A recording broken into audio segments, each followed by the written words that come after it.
Hey kids, guess what day it is today? What day is it, Matthew? Let's work on the AP1 day. It is another install on project AP1 S2000. If you guys have been tuning in the last segment that we did on this car, we installed this wonderful Ballade Sports Type S, which is an ASM recreation, the long discontinued ASM recreation, 70mm single exit exhaust. It's probably the quietest 70mm single exit exhaust you can get for the S2000.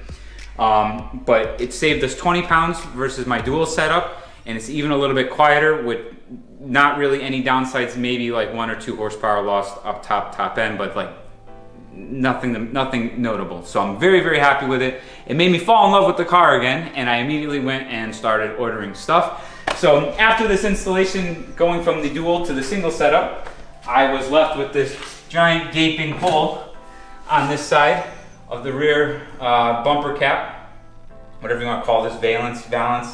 I did some Google searching. There was 2 offerings out there, and that offer a solution for this. So I enlisted my buddies from HeelToe Automotive. Man, I can't talk tonight. HeelToe Automotive. They sell these Fastline Performance bumper caps. You can get them in a single exit, which is what I got, so this is now covered. Or you can go with a dual setup. If you do want to retain the dual exhaust and you just want the carbon fiber rear piece. I think they offer these for AP2s as well. I went with the 2x2 carbon weave because that's what my hardtop and hood have, so everything will match. The piece is very lightweight. I want to say this doesn't feel like it weighs more than a pound, maybe 2 max. I'm guessing probably a pound, which is not bad. It is a piece that just covers over. So if I can gently mop this up. It's installed with double adhesive tape, which they supply you with, and there is 2 OEM retaining rivets underneath here, so we're going to be reutilizing those to mount it up. But the installation should be pretty simple. It will clean up the rear of this, and that's it. So let's dive into this install, and we'll see how it goes. So Quinn, what's the most important thing to do when using 3M adhesive? Can I phone a friend? No, you want to clean your mating surfaces really well.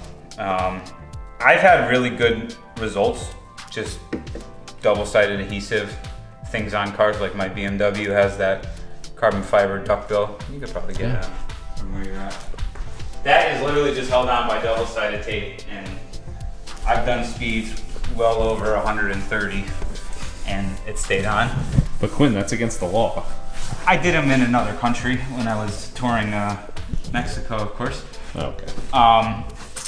And also, if you guys remember the OEM style rear wing installation I did on when I had that red AP2 S2000, that was also just held on with double-sided adhesive, no issues. But the prep is the most important part for the success of the project. So we're wiping everything down. You can see there's a lot of grit and crap here. Like that's just like, the car was clean, I washed it, but you do get buildup of stuff. So wiping this all down with isopropyl alcohol. We don't want any greases, any debris, anything of that nature on here.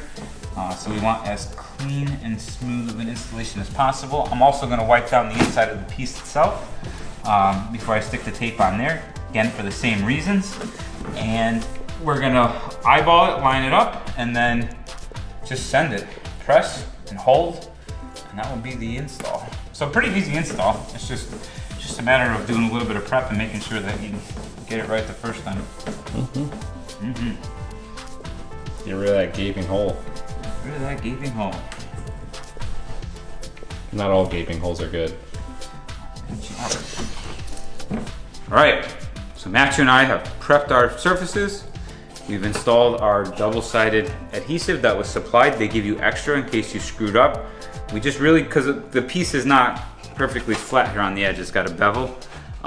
We just tried to run the tape as flush to the edge as possible, so this way there won't be gaps, and it will hopefully make a good seal when we go to press it. So the only thing that we're gonna do before we actually stick it on is we're gonna peel, I'll try to get one real quick here.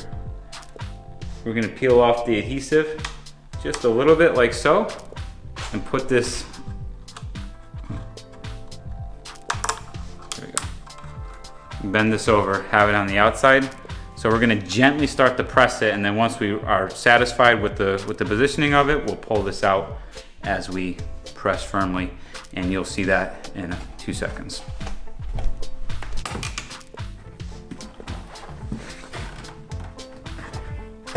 That look okay on your end? Yeah, looks good to me. Just don't blame me. It's off a little bit. I'm blaming you. Oh shit, I'm in trouble. I'm gonna get fired. Well, if I fire you, then I'm gonna be back to Garage Quinn Motors. That looks good.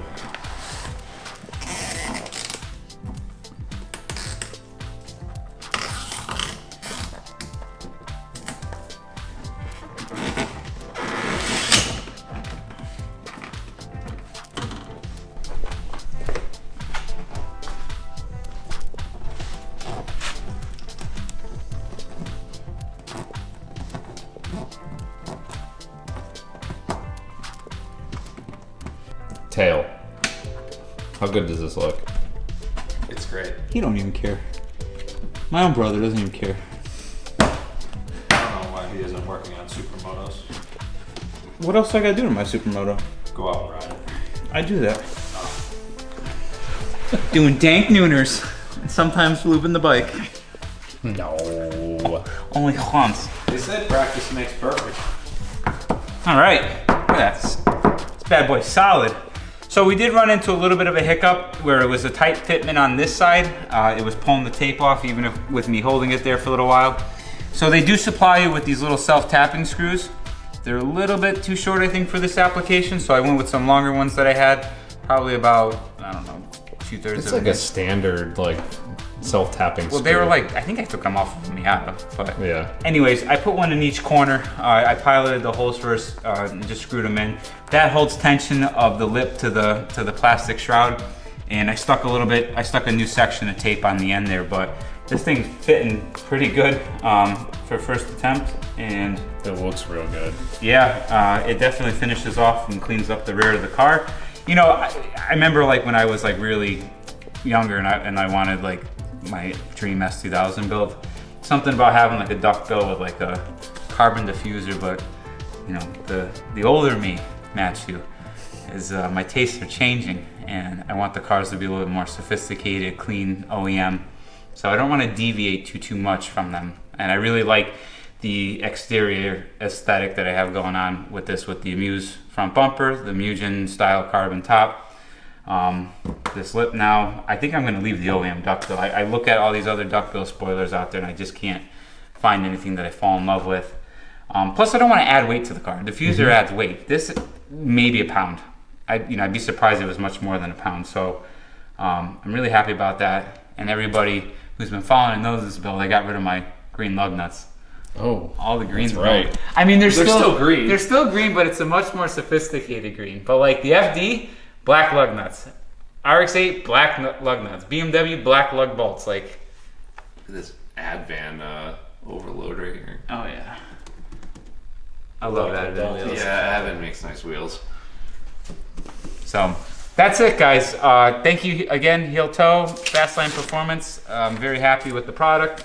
And yeah, we'll tune into the next install for Project AP1 S2000. What's next? I think we're gonna get rid of the OEM AP1 taillights and go to an AP2 tail.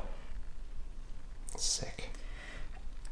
It's one of those things I'm on the fritz about, but I think I'm gonna switch it up at least for now. I like both style of taillights. Honestly, I think the AP1 taillights are nice too, but the AP2s are nice. You know what it is about them?